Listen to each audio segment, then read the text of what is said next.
Hello everyone, it is Christine here and I have another fun craft for Christmas for you today. We are going to be making a Suffolk puff or a yo-yo Christmas tree, which can be a little hanging decoration, or you could have it as a little table decoration. They sit quite well on a surface. I'll give you some ideas of how you could personalize them as well using letter beads or some other ideas, some of the different ways you can use sort of beads that you may have in your random bead stash. I've just taken a dig into mine to get out some beautiful sort of jewelly pearly ones, and I'll be showing you both how to make Suffolk puffs or yo-yos using a Suffolk puff or yo-yo maker, but I'll also be showing you how to make them if you don't have a maker, because they're very straightforward to do. The advantage of the maker is it gives you quite standard and consistent ones, but for the Christmas tree it really doesn't matter. I'll tell you what size yo-yos I'm making, and then that way if you don't have the maker you'll be able to make them at home. So I've got my little Christmas themed chocolate box here. It was an old lint chocolate box which I've just lined with a little tea towel with beautiful cantha stitching on it, and then I've been making some yo-yos using my excess fabrics. And one of the things I've really enjoyed doing is using some fabrics that I wouldn't necessarily normally use in my other stitching. So this is just a little sample that I'd got from the reverse art truck. It's somewhere between a sort of felt and a wool, but it's got a bit of weight to it, so it's been fun to use, and that's what I've used for these ones. As you can see, because it's got a bit of heft to it, they don't gather up as much as say one like this here. Also, this one's a very thick green material, and again that one doesn't gather up as much, but it's kind of fun because you can put a little Suffolk puff in the middle. Thinner fabrics like this one, just a cotton with a pattern that I've never sort of used in a stitchery, but it's a really great, it sort of brings it all together and gathers it together to be a fabulous little Christmassy fabric. Furnishing fabrics can be really fun. So these ones, again, they've got some really nice sort of weight to them, and some really lovely texture to them. And they give them some really good, I guess, height if you are using them for something like this, in that they hold their shape really, really well. Even ones like this, which is like a slightly see-through stripy one, that made some really lovely ones, again, that sort of have a really lovely amount of sort of puff to them. And then a cotton, I think this was like an Italian cotton sample. So all of these virtually have come from the reverse art truck. I think this one might have been from my nana, and this one's like a quilting fabric, but I haven't made anything from that one yet. So yeah, just think about your different fabrics. Also sort of like goldy shimmery fabrics. This one was a similar one to this, again just a fabric sample, a sort of a metallic, has a synthetic feel to it, but just makes really interesting looking Suffolk puffs. So dig through your stash and have a look. Now the Suffolk puff makers that I have are from Clover, and they are in the size of 60 millimeters, so 6 centimeters. But what that means is it actually makes a Suffolk puff that is 6 centimeters. Let me just get my ruler and show you. So because it makes a Suffolk puff that size, which is 6 centimeters, it's actually, you need a piece of fabric that is actually closer to 12 centimeters in terms of your height of your circle. And then the next size down is 4.5 centimeters, but 9 centimeters high. Next size down is 3 centimeters, but 6 centimeters high. So basically it's double the size of the Suffolk puff that you want. And this one is 2 centimeters, but 4 centimeters. So,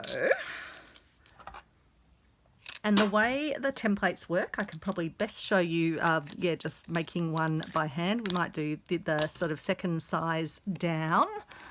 Let's grab a fabric. What will I show you with? Might just do one of these ones. Have I used that? Oh no, I've used something similar, but not exactly the same as this one. So what you want to do, I like to put a little mark on my template where the top of the template is. And then I like to do the same on here. And you can also feel a little knob where the top of your template is. And you want to line your little top here up with that top. And then you want to click it in. And you want to leave a bit of a margin around it, which we can then cut around. Now what have I've managed to hide my scissors on my desk. So we will cut around.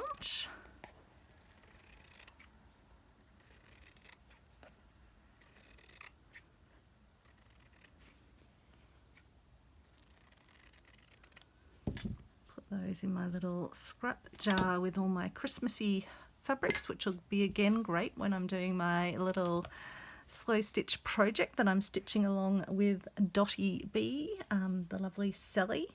And then I'll grab a neutral thread, so I might just use this slightly off-white one. It won't really matter, we're not really going to see it.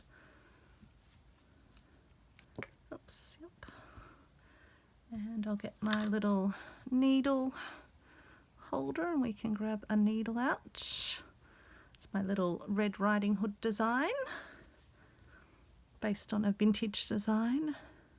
So I hope you're all having a beautiful day or a beautiful evening. It is Friday evening here.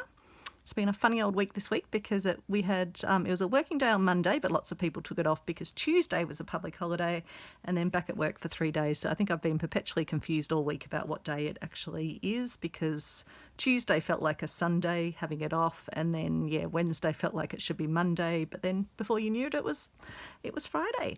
So with the Suffolk puff makers, you start by putting 2 stitches through the hole to the right of the top of the Suffolk puff maker, and then you just continue your way around, going up and down through each of the holes. So you're never going over the plastic, you're just going within these little holes here, which are an open little hole going up and down. And the great thing about the Suffolk puff maker is that it actually just gives you really even gathering, and you're holding your fabric on the other side with your finger.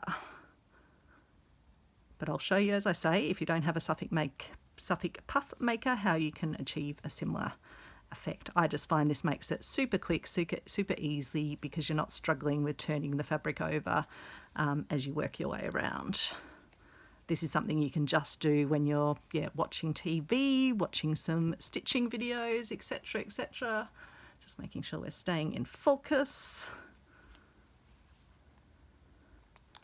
So having an absolute lovely time with all the Christmas stitching. I feel like I might have started it early enough this year, because it always gets to December and the time rushes on, and I feel like I haven't had enough time to get all my Christmas crafting done. But the nice thing is you can keep a Christmas craft box and get it out each year, and like I'm doing this year, getting it out a bit earlier so I can get some more things done, use some of my treasured bits of fabric, but also use some fabrics in this case that I might not be otherwise using as much in my stitchery. I am lucky to have the reverse art truck where I get all those wonderful samples of fabric.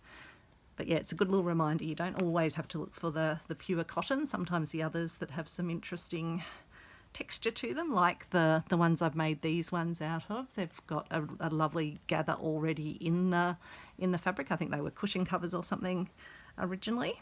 So once you get round to the other end, you put one more stitch across where you started from, and then you can just take it out of the template, and then you just start to pull it. Again, let me make sure I'm staying in focus.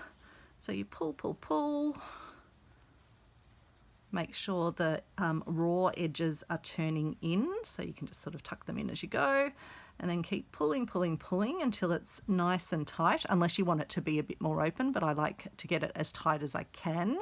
Obviously, as I mentioned, with some of the thicker fabrics, it won't go fully closed. And then you're going to put a couple of knots in to anchor and hold it really tight while you're doing that. So 2 knots should be fine. Then you can sort of flatten it out and make sure it's sitting nicely, and then you can hide the end by taking your needle back into the Suffolk puff and taking it out the other edge. And then you can snip-a-doo off like that. And there's your little Suffolk puff. Now I'll show you how to replicate that if you don't have a Suffolk puff maker. So if you don't have one of them, what you'd want to find is a circle that is about 9 centimeters all the way across. So you could just have a look around in your craft room. I'm about to have a little look myself, tipping some things out of a tin. So like a tin like this, that's going to be a pretty good replica. It's probably just a tiny bit larger, but let me just show you the process. So I'm just going to use a friction marker. I could have sat this on a piece of card if I'd wanted it to be a bit evener when I draw it. So friction marker erases with heat, but it doesn't matter because we're going to cut around on that line anyway.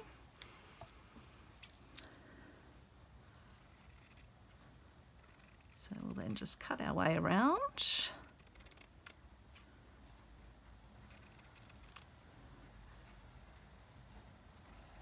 But I picked up my yo-yo makers on Facebook Marketplace, so secondhand. Someone was getting rid of, I think, 3 of them in one set, and then the other one I just kept an eye out for when someone was selling the one that didn't come in that set.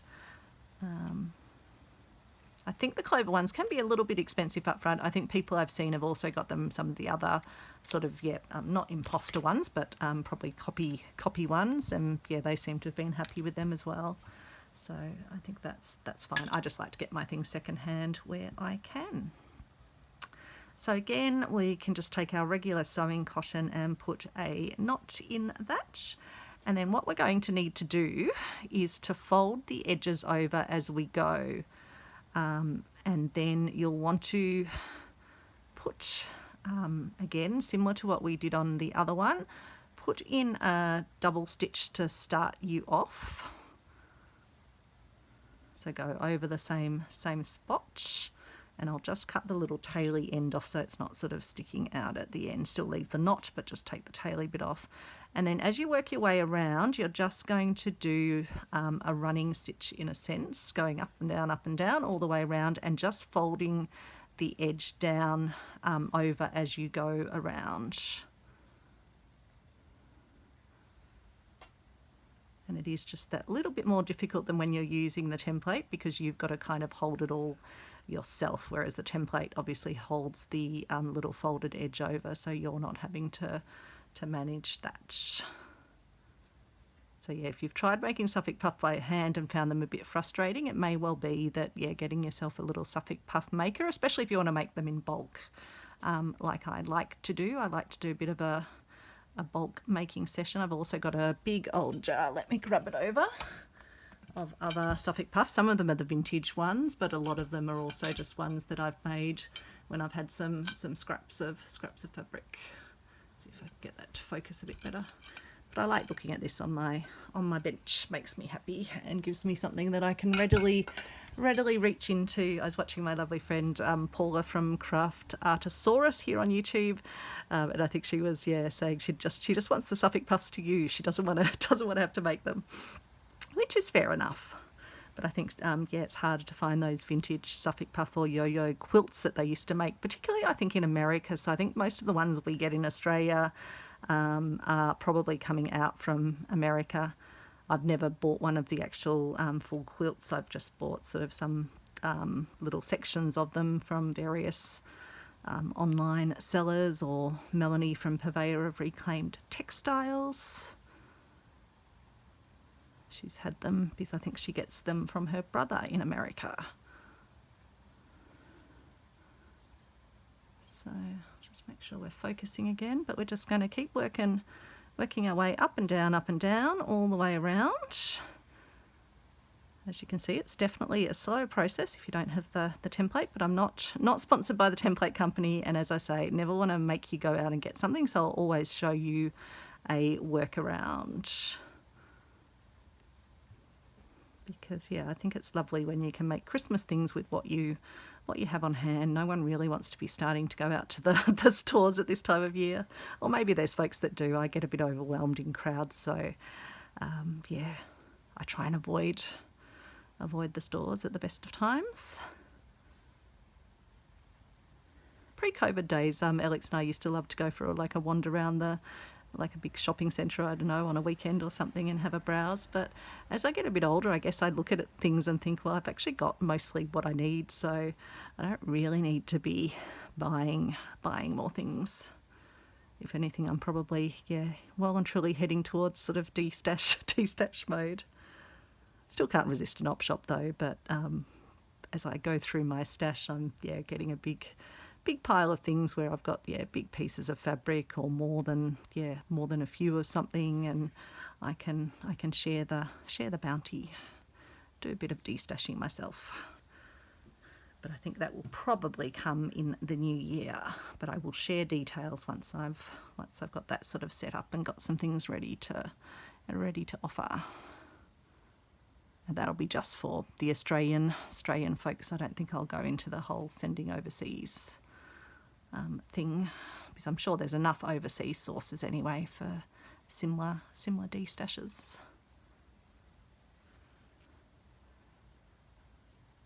Thought I might also, if I'm doing a project and if I've got plenty of supplies for that project, I might make some little project kits up as well, if people want to kind of follow along and have the same or similar supplies to what I've got. So we shall see. We'll see where that heads. It's raining steadily outside here. I don't know if you can hear that. I've got the window a little, like just open a tiny bit, because it was quite a warm afternoon, even though it was a grey afternoon. It was sort of cloudy and a little bit rainy, but humid and warm. So again, almost getting all the way around. We'll see how regularly shaped my circle is when we get done. It'll be good because they were virtually the same size, so we shall see how it goes. I feel like I've probably done more stitches, unless it just feels like that. So again, when I get back to the start, I'll just put one more stitch through where I started. And then, so like that. And then you're just going to do the same process that I did on the other one, which is just pulling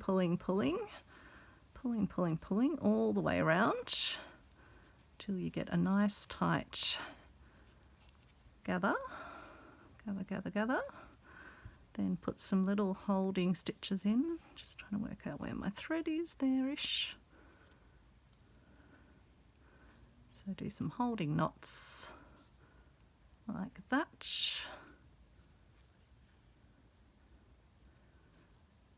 And also just managed to unthread my needle. That's okay. There's my indie piece. There we go, we've got our knots in at least, so now we can flatten it out, have a look how it's looking. So it's not too bad really at all in comparison to that one. And again, I just need to rethread my needle and just take my thread out. So yeah, you can definitely do it without a template or without a tool. And this was how I started when I first started making Suffolk puffs. But then I saw some people using the tools and started looking online. But yeah, not too bad. Let's just make sure we're in focus. Bring them up. So yeah, if anything, this one's just got a slightly tighter little gather here. I mean, I'm sure maybe it was just because I didn't pull this one as tight, but they're both very, very acceptable. Oh, these ones fell out of my other jar. I was thinking, why do I have blue ones here? So what we're going to do to make the Christmas tree is I like to do it with alternating colours, but you could definitely go for one where you use all different coloured ones if that was what you wanted to do. It would definitely be still a fun old tree. Let's just give you a bit of a vibe of what that would be. I feel like I need to find the next little size down. Maybe another one of those, and then say one of these. So yeah, it would give you a fun little tree, but I really do like the effect of the stacked, sort of two stacked design. So I think I might use some of my thicker green ones and maybe some of these lovely cushion fabric ones which have come from this fabric. So I'm going to take one of the large green ones and one of the purpley ones, one of the next size green and the next size, not purpley, sort of burgundy coloured, and then a smaller green and a smaller burgundy. And then we will finish with a nice little green one on top, unless we want to go the other way, do we? Nope, I think that will work well actually. And then I think we might use one of our nice little sort of bauble-y beady things on the very top, because this one's got a nice little bit of sort of, yeah, sitting up. Oh, I noticed I've also got one of my little glass buttons in there as well. Or we could use a little goldy one on top, so it's almost like the star. But nope, I think we'll use the green one. So we need to get ourselves some thread. But yeah, what I'm using here is 2 of the large ones, 2 of the next size down, 2 of the next size down, and then just 1 of this one, which is, I think, similar to what I did here. 2, 2, 2, and yep, 1 on the top. And then with this one, I used a pearly bead and just some perle cotton to put it all together, which I think I'll do similar here. So I'll get myself a nice long needle, because that will just help. And I will grab myself some of my greeny perle cotton, but you could use whatever you wanted. You could just use like a crochet cotton. Give myself enough of it. And then all we're going to do is put a knot in the end.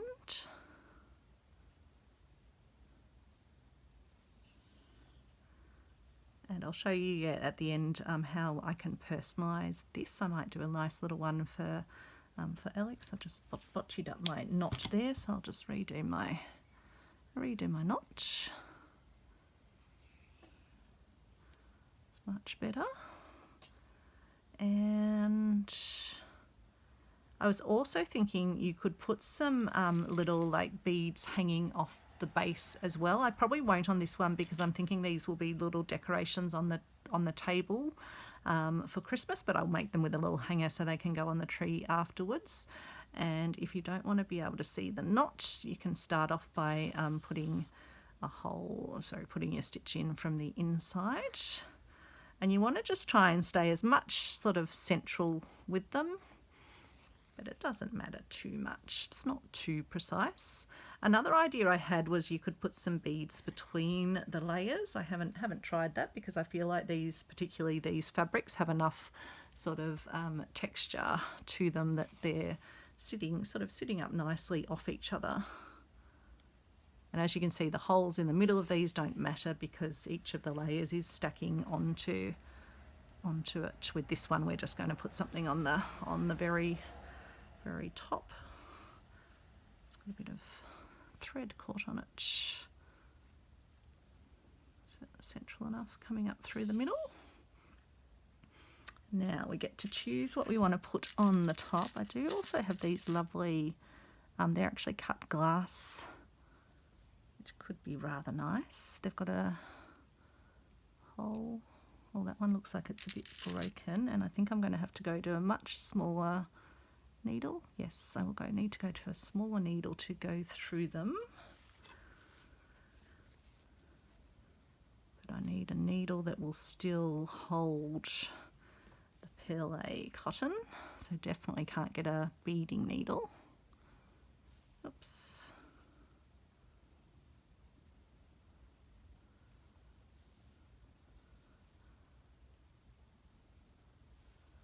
So I think I'll be able to put a stitch through both sides. Again, I'm improvising as I go. I don't work it all out before I make a video. I'm sort of thinking as I stitch and seeing where the desire takes me with the accessories.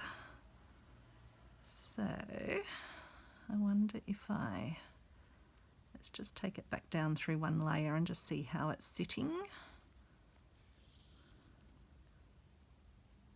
Do I want that? We want that I don't want the stitch on the top. Why does it want to keep turning over on me? I'm not quite sure. No, that's going to be okay, I think.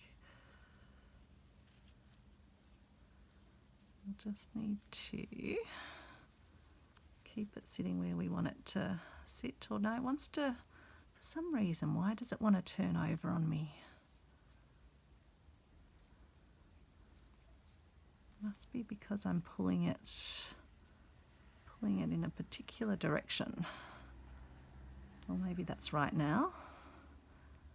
And then maybe we can come back up through here. Let's just make sure it's going to sort of hold tight enough. Otherwise I might need to go back to a peel if I can't kind of get it to sit exactly. But maybe if I do another little stitch through it now, if it will let me take the needle through, let's see. That will probably work, I think, just to help hold it secure. So maybe at that point I'll come back down through here. So I'm putting a stitch sort of in both sides, I think. So that will hold it down at that side, and then I just need to come over to this side. That's probably how I should have actually done it initially, just done a stitch through each side from the base. Might have worked better. But we live and learn, don't we? Hopefully we live and learn.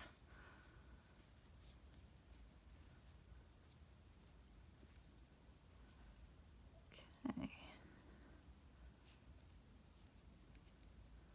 So again, I'll go back down through here. I'll work out whether I want to go right back down to the bottom again, or if I think it's sort of holding well enough as it is. So we'll just pull it nice and tight.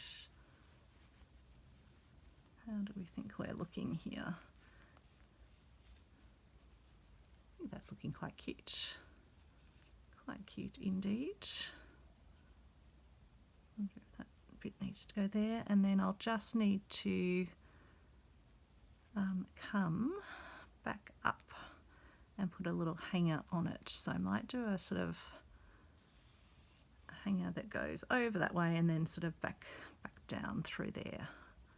I think could work.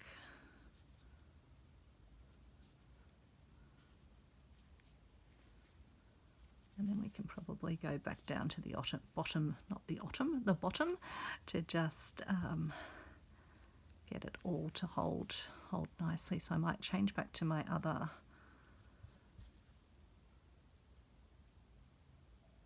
needle, which will just help me to go all the way down like that.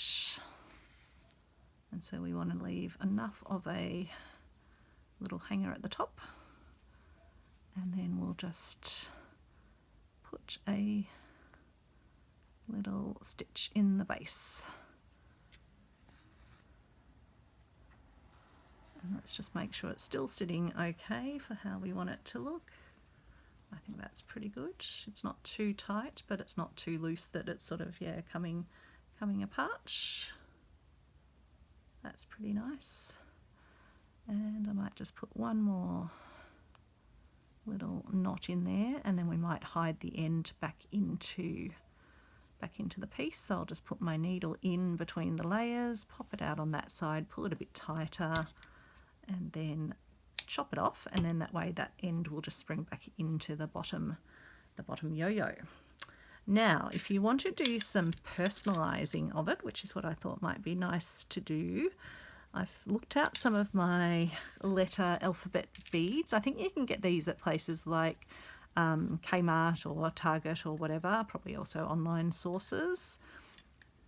But yeah, it's got little different letters on all of them, and I've just picked out Alex's letters, A-L-E-X. Just got my alphabet beads there. And I thought we could just sew them in a little garland hanging down off the tree might be nice. So let me put my big needle away, work out where I put my other needle that I had just then.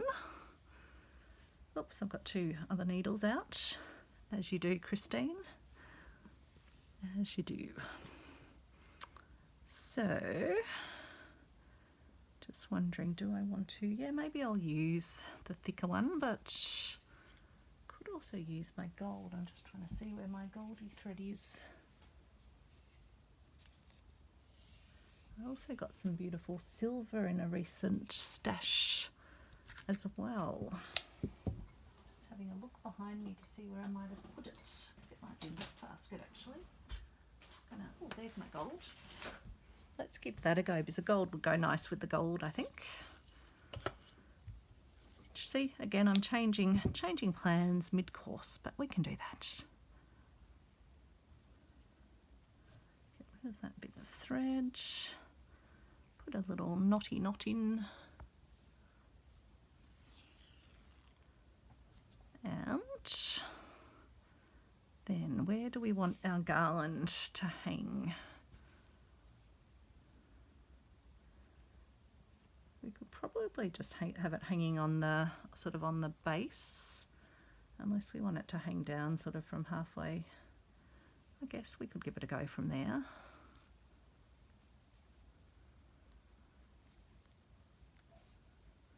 We can always alter it if we don't like the look of this. So I'll secrete the end between those two layers. Just pull it in so it hides away. And then I'll just thread on. And these beads have the same letter on both sides, so even if they sort of flip around, it's still up the right way. As long as you get it the right way to begin with, it will be the right way always. There's my E. And where did my X go? Over there. And again, you could put some fancy pearls or other beads sort of interspersing between them. Oh no, I was trying the wrong hole. It was actually just like a little mark where they'd obviously produced the little gold thing.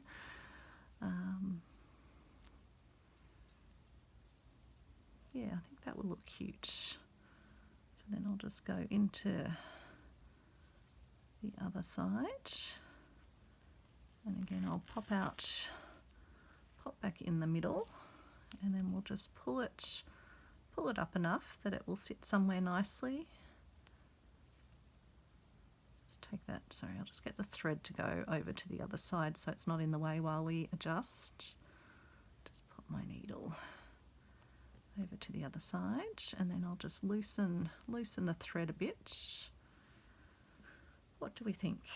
Would that'd be kind of cute? So it will just hang down like that. It's a bit hard sort of showing you on the side. We can even have it hang a bit further down if we want. No, I think I want it a bit tighter so that it does sit a bit more flush against the tree.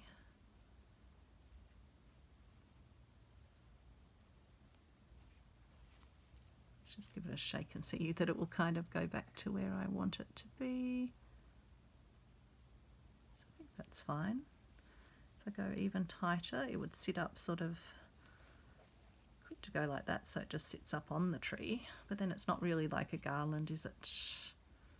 Or the other choice is to let it hang down even a bit further like that. Yep, I think that's pretty good, really. So we can just stitch off that little bit underneath here. Just be careful when you're doing it that you don't sort of pull it tighter than you want it to be. And I'll just put a little notch in. Again, I'll just check they're hanging where I want them. Yep, they are. And I'll just do a second little knot just to be sure.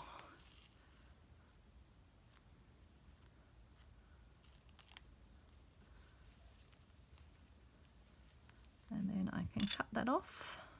Or actually, I'll secrete the end back into the Suffolk puff first. I could have actually done that with the knotted end as well, but that's okay. And there we go, a little garland for Alex.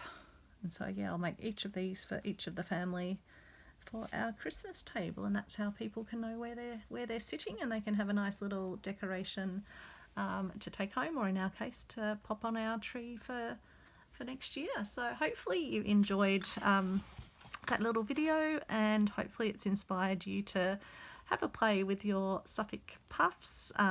Again, you could go even bigger. You could make different sizes because you can make them without the holders. You could also put more layers together for each of the sizes. So you could take your sort of your biggest size ones, and put like 3 or 4, and then do more if you wanted to have a much taller sort of tree. Obviously it gets quite hard to hold them as you get that many going up, but you can definitely play around with the colors, play around with mixtures, play around with different beads or buttons or threads. You can do stitching onto the tree itself once you've made it. So many possibilities. But thanks for watching, and let me know in the comments if you're going to have a go at making some Suffolk puff yo-yo Christmas trees and maybe decorating them with